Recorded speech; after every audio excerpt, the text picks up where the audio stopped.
renoncer puis c'est un signe d'élégance par rapport aux autres, de respect, de politesse par rapport aux autres. Moi, j'ai eu des collaborateurs, quand je les voyais arriver le matin habillés en livreur, je disais qu'il y avait un escalier pour ça, pour livrer.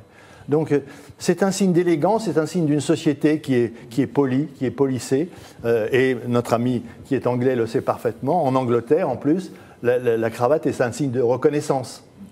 Le week-end, par exemple, vous avez le droit de porter la cravate club. Vous savez que vous êtes du même club que votre voisin. Vous n'avez pas besoin de lui parler. Vous le savez. C'est un signe extraordinaire d'élégance.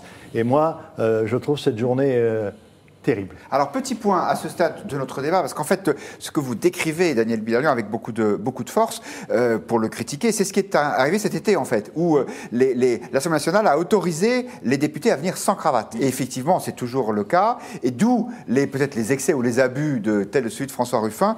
Et du coup, le nouvel appel n'impose pas le retour de la cravate, contre lequel que vous souhaiteriez d'ailleurs, mais une forme de neutralité dans la façon de s'habiller. Philippe Turle, à la Chambre des communes, on est obligé d'avoir une cravate? Ah ben oui.